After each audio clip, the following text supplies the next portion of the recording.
We are here in Berlin, our first stop on our way through Poland, up through the Baltics, and finally to our destination in Helsinki, Finland, all via train. Now, Berlin has a ton to offer, and we're here for only 2 days. So we've made a decision to see a few strategic sites. We don't have much time, like Chris said, so let's get going.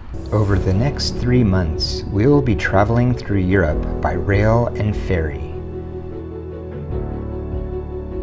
Our journey starts in Berlin and takes us through Poland, Lithuania, Latvia, and Estonia, and then across the Gulf of Finland to our final destination, Helsinki.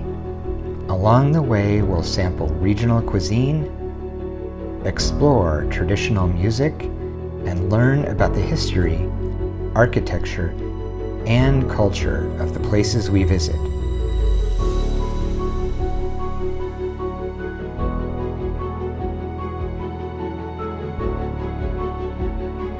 Join us as we embrace the simple beauty of travel by rail.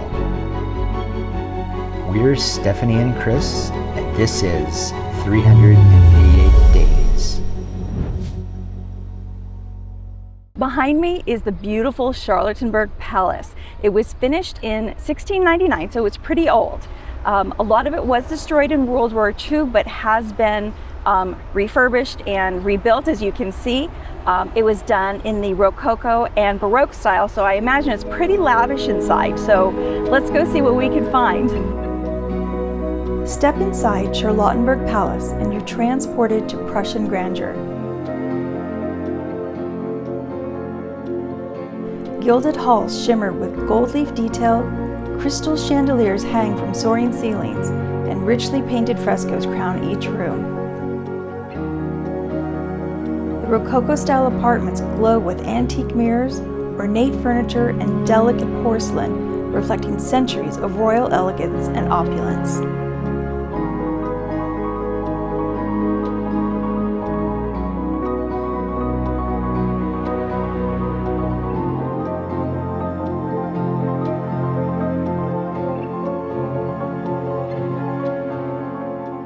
It's been about 2.5 hours since we started our tour of the Charlottenburg Palace, and I think it was absolutely worth every minute we were there. Beautiful, beautiful rooms. Surprisingly, a lot of original rooms and ceilings and wall coverings, considering the destruction that happened here, really kind of remarkable. And there are also extensive gardens and a really great park, so we're gonna go check that out now. Charlottenburg Palace's grounds are a serene blend of art and nature.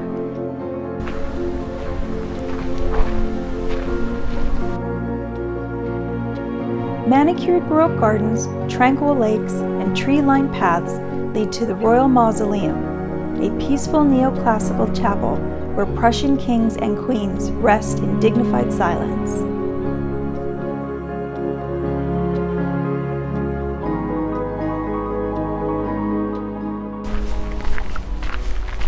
We just ended our walk through the garden here at the mausoleum. It's right behind us.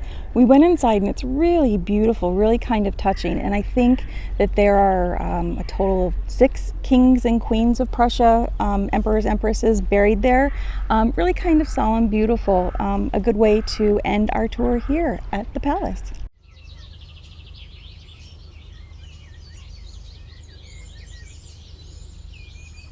Okay, it's day 2. This morning we're at the Tiergarten, which is a fairly large park, well, I guess in the middle of Berlin. And I think what we should start off by doing is maybe a quick recap of yesterday. So we went to Charlottenburg Palace. Charlottenburg Palace. We're both really struggling with saying that word. I don't know why, for some reason. And I think we spent maybe a little over 3 hours there. And it was actually quite a day. We're finding that perhaps we're spending a lot more time walking around than we expect. And we spent pretty much the entire day walking around the city. We went to a really great lunch where we had, we're finding that there's really good Middle Eastern food here. And we had kind of like a doner sandwich with chicken. It was like a vegetable sandwich, but it had chicken in it. And it was a really unique flavor. We've got some footage of that, and really, really enjoyable. Of course, Stephanie chose that place. And then later in the evening, we went out to a food court at a very large department store here. I don't know how you pronounce the name of it. No idea. But we'll put it up on the screen. And we had some chicken and beer, which was fantastic. So Probably good. not the best meal to end the day with, but really fantastic. So overall, a super long day, and we actually didn't really plan to do that much. This morning, we've got a really, really packed schedule. We're gonna do kind of all the touristy things, or at least go see all of the touristy places. I think we're gonna be incredibly tired. We're also here when there is a really major heat wave in Europe. So today, of course, is going to be extremely hot. We've semi-prepared for that. We have our sunglasses, we have our hats. So without further ado, let's get started with our day. One of the things I really wanted to see here in Berlin was the Reichstag building, which is behind me. It's home of the German parliament, and there's a beautiful glass dome on the top that you can go up and see. It's kind of a really good lookout for the entire city. Now we've got a lot to do, so we're not going to do that today, but the building is really, really beautiful. So behind me is probably the most iconic landmark in the city of Berlin. It's the Brandenburg Gate. It's always interesting doing a little bit of research about the places we visit and getting to know more about the history. And Brandenburg Gate, kind of in my mind, has a lot of history around kind of post-Cold War, Germany opening up and reunifying. But it was actually built in 1791, or construction was finished in 1791, and was built as kind of a symbol of freedom. And over the course of many, many years, it's taken on a whole bunch of different kind of symbolic meanings, culminating, I think, probably most recently in the reunification of East and West Germany. So there's a lot of really interesting history. Now, there's a statue you can see at the very top. I believe it's called the Quadriga. And one thing we learned was that after Napoleon conquered this area, they actually took that statue back to France and returned it sometime, I think, in the mid-1800s. So a lot has happened here. Obviously, it's very crowded, very popular place to visit. And of course, we had to come check it out.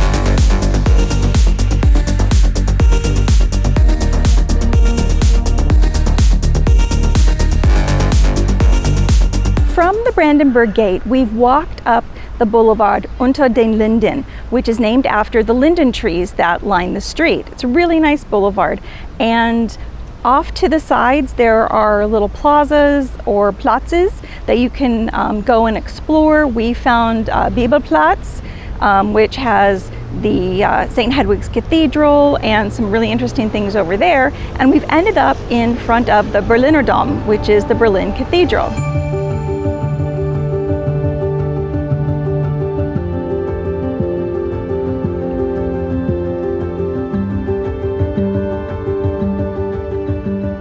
Step inside the Berliner Dom and you'll see it's truly impressive. The golden altar immediately catches your eye, and the massive pipe organ is a real highlight. But it's the dome that steals the show. Look up and you'll find stunning paintings and stained glass glowing in natural light.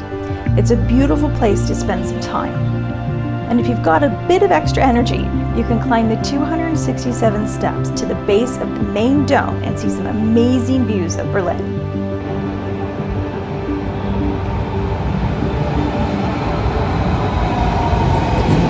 After visiting the Berlin Cathedral, we walked over to the Hackescher Market area. It's a really vibrant neighborhood, has some really nice restaurants, coffee shops, just really kind of a happening vibe. And there we found some really nice banh mi, which we haven't had in a really long time, so it sounded good. It was a brand new little place, totally would recommend it. After that, we walked around a little bit, checked out some cute little alleys and stores, and then we decided we needed a coffee. So we found a really nice little third wave coffee shop and enjoyed it, really. I had a delicious kind of interesting Tunisian latte. Another kind of cool thing that we saw was the Icon Museum that was put on by Volkswagen. And what they did is they really highlighted really iconic things or moments from the mid 20th century on. They had momentous occasions in history, special cars that came out that really transformed industry, special pieces of furniture that might have come out, just really socially changing times or objects. It was really, really kind of cool. And that was right on the main Unter den Linden Street. So that was really enjoyable to see. And after that, we went back to our hotel and started packing up. So I really enjoyed Berlin a lot. I definitely think we should go back. There are things we didn't see, some museums that were actually closed for refurbishing. So I think it would be worth a trip back for sure. What do you think? Yeah, definitely enjoyed our time there, although it was way too short. We missed way more than we saw. Yeah. But we kind of expected that, and we had planned perhaps to come back again. Not sure how much we were going to be able to see, and not sure how much we were going to miss. We definitely need to come back. Yeah, we for definitely sure. need to come back and stay for probably another 3 days at least to see other parts of the city. The neighborhoods were really, really fun because they had such a different vibe. They all had such a different vibe, and that was probably my biggest takeaway. Was that you walk down the street a few blocks and you enter a neighborhood that has a totally different feel than the neighborhood you were just in. So let's talk about how much we spent, because Berlin is not inexpensive. Not an inexpensive city, but great food. Our accommodations were pretty nice. But we spent a lot. So we were there for a total of 3 nights, 2 days.